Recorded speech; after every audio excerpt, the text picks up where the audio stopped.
বিসমিল্লাহির রহমানির রহিম। আমি আমার বক্তব্যের শুরুতেই সম্মানিত সভাপতি, মাননীয় প্রধান অতিথি, আমন্ত্রিত বিশেষ অতিথি ও মঞ্চের সামনে উপবিষ্ট সুধীমণ্ডলী সকলকেই আমার পক্ষ থেকে আন্তরিক শুভেচ্ছা ও অভিনন্দন। আমি একদমই নগণ্য একজন ব্যক্তি আজ এই মঞ্চে উপস্থিত হয়েছি। তোমাদের একটি গল্পের মাধ্যমে আমার বক্তব্য শেষ করতে চাচ্ছি। গল্পটি হচ্ছে একটি রাজার তিনটি মন্ত্রী নিয়ে। তোমরা যদি গল্পটি শোনো, যারা শুনেছো তো শুনেছো, যারা শুনোনি উভয়ই এই গল্পের সঙ্গে আমাদের জীবন বৈচিত্র্য যেন আমরা মেনে চলি, সেই জন্য আজ এই গল্পটি বলা। আমি বলতে চাচ্ছি, একটি রাজার তিনটি মন্ত্রীকে ডাকলেন, ডেকে একটি একটি করে বস্তা তিনটি মন্ত্রীর হাতে দিয়ে দিলেন, দিয়ে বললেন, তোমরা জঙ্গলে গিয়ে এই একটি বস্তা একটি একটি বস্তা ভরে ফল কুড়িয়ে নিয়ে আসবে।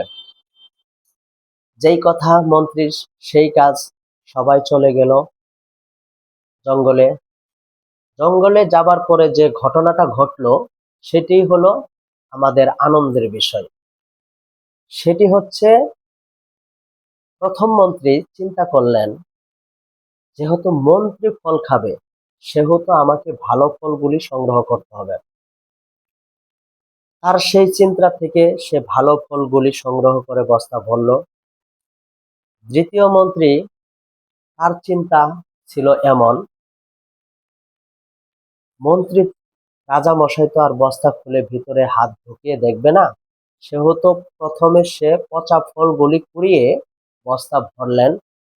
অর্ধেক ভরার পর তার পরবর্তীতে ভালো ফলগুলি কুড়িয়ে সে বস্তায় ভরলেন। এইভাবে সে বস্তা পূর্ণ করলেন। এখন তৃতীয় মন্ত্রীর চিন্তা হলো এমন, যে রাজা মশাই তো কখনো বস্তা খুলে দেখবেন না, সেহেতু আমি কোনো ধরনের ফলই ঢোকাবো না। সে করলে কি, কাঠের গুঁড়ি, গাছের পাতা, বিভিন্ন আবর্জনা কুড়িয়ে বস্তা ভরে তার মুখ বন্ধ করে দিলেন। বন্ধ করে দিয়ে তিনজনই আবার সে রাজার দরবারে ফিরে গেলেন। রাজা কোনো বস্তাই খুললেন না। না খুলে সকলকে ডেকে মনস্থির করলেন, চিন্তা করলেন। চিন্তা করার পরে রাজা পরীক্ষা যেটা শুরু, সেটাই হচ্ছে আমাদের শিক্ষণীয় বিষয়। রাজা তখন বললেন, এই তিনজনকে আলাদা আলাদা কারাকক্ষে যার যার বস্তা দিয়ে তাদেরকে পাঠিয়ে দাও। এখানে আরেকটি শর্ত আছে, তাদের 7 দিনের জন্য কোনো ধরনের খাবার ভিতরে দেওয়া হবে না। যেই কাজ সেই কাজই শুরু হয়ে গেল, যে কথা সেই কাজ। এখন প্রথম মন্ত্রী তো, তার মন মানসিকতা ভালো ছিল, চিন্তা ভালো ছিল, বিধায় সে ভালো ফল বস্তায় ভরছিল। সে ভালো ফলগুলো খেয়ে সে জীবন তার বাঁচিয়ে দিয়েছে 7 দিন। আর দ্বিতীয় মন্ত্রীর কিছু ভালো কিছু খারাপ ছিল, বিধায় সে ভালো ফলগুলি খেয়েছে। ভালো ফলগুলি খাওয়ার পর আরো সময় বাকি রয়েছে, তখন তার পচা ফল খেতে হয়েছে। পচা ফল খাওয়ার পরে ফলে তার যে সমস্যাটা তৈরি হচ্ছে, সে কারাকক্ষে অসুস্থ হয়ে পড়ছেন। এখন তৃতীয় ব্যক্তি, তৃতীয় রাজা, মন্ত্রী তো কোনো বস্তায় ফলই ছিল না, সেগুলো তো খাবার অযোগ্য, সে তো খাইতে পারবে না। সেই ক্ষেত্রে সে 7 দিন না খেয়ে পক্ষে মারা গেলেন। এখান থেকে আমরা কি শিখতে পারলাম? এখান থেকে একটি বিষয় আমরা শিখতে পারলাম, যেমন কর্ম তেমন ফল।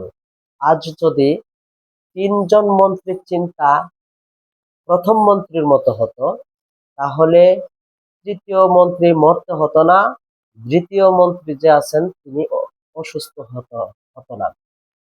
এখান থেকে আমি তোমাদের এই গল্পটা শোনানোর উদ্দেশ্য হচ্ছে তোমাদের জীবনের সঙ্গে মিল রেখে এখন তোমরা যারা এই স্কুল জীবনে পা রেখেছো, এখানে তোমরা ঠিকভাবে পড়ালেখা করবা, যাতে করে ভালো ফল কারোর ওপর নির্ভরশীল না হয়ে নিজে নিজে তোমার সঠিক পড়াকে কমপ্লিট করে যখন তুমি জীবনকে এগিয়ে নিয়ে যেতে পারবা, যখন কর্মজীবনে ঢুকবা, তখন তোমার জন্য সমস্যা হবে না। তখন তোমার মাথায় এই চিন্তা আসবেই না যে ওখানে আমাকে যে ইন্টারভিউ নিবে সে কেমন হবে, তাকে তার কাছে কি কঠিন কঠিন প্রশ্ন আমাকে জবাবদিহিতা করতে হবে।